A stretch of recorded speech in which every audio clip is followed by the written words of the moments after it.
Çörek otu, Nigella sativa.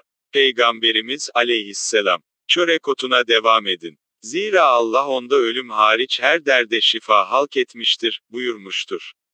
Çörek otunun bir defada kullanılma miktarı 1,5-2 gram, bir kahve kaşığı, bir günde kullanılma miktarı ise, bir çorba kaşığı. 6 ila 7 gram kadardır. Çörek otu balla karıştırılır ve sabah akşam aç karnına bir tatlı kaşığı yutulur. Büyüklere, küçüklere, hastalara ve sağlıklılara iyi gelir. Her gün çiğneyerek yutulan 3 ila 5 gram çörek otu ağız kokusunu düzeltir. 30 gram öğütülmüş çörek otu, 200 gram zeytinyağı ile karıştırılır. 7 gün beklettikten sonra süzülür ve her gün 20 ila 30 gram içilir, yemek üzerine veya soslara katarak kullanılır. Bu yağla ağrıyan eklemlere masaj yapılır, cilt bozukluklarına ve problemli saçlara sürülür. Baş ağrısı ve baş dönmesi için. Saçlara ve kafa derisine çörek otu yağı sürmek saçı çabuk bitirir ve beyazlaşmasını geciktirir, baş ağrısı, migren ve baş dönmesini giderir. Çörek otu yağı damlatmak kulakları temizler. Taze öğütülmüş çörek otu koklamak, baş ağrısını keser. Çörek otu ince, yeni öğütülmüş toz halinde buruna çekilirse, kafesli kemik ve burun tıkanıklığını açar. Sarı hastalığında. Sarı hastalığında çörek otundan tütsü yapılır, taze öğütülmüş çörek otu buruna çekilir. Çörek otu yağı kafa derisine sürülür ve kulağa damlatılır. Sedef, vitiligo ve mantarda. Öğütülmüş çörek otu sirke ile karıştırılarak sedef, mantar, sivilce ve siillere sürülür.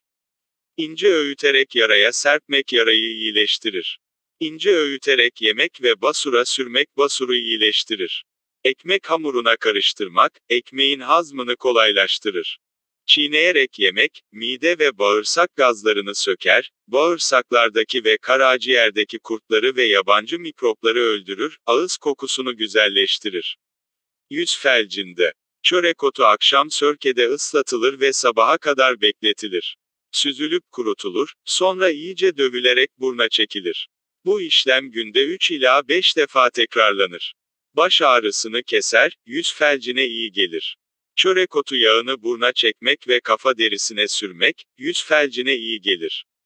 Hafızayı güçlendirmek için. Bir bardak nane çayına 7 ila 11 damla çörek otu yağı damlatılır, bal ile tatlandırarak günde 2 defa içilir. Halsizliğe karşı. Çörek otu ve çemen eşit miktarlarda öğütülür, gerekli miktarda bal ile yoğrulur.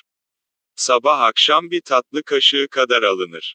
Hormon dengesizliğine karşı.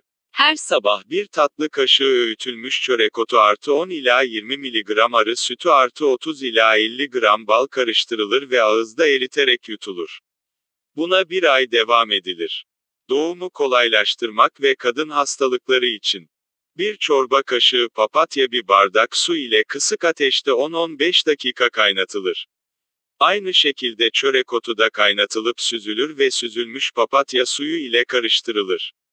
Biraz soğuduktan sonra 50 gram bal katılarak eritilir ve küçük bir pompayla veya iğnesiz enjektörle vajinaya sıkılır ve bekletilir. Aynı zamanda safran veya keten tohumundan yapılan içeceğe 7 ila 11 damla çörek otu yağı damlatılır ve içilir.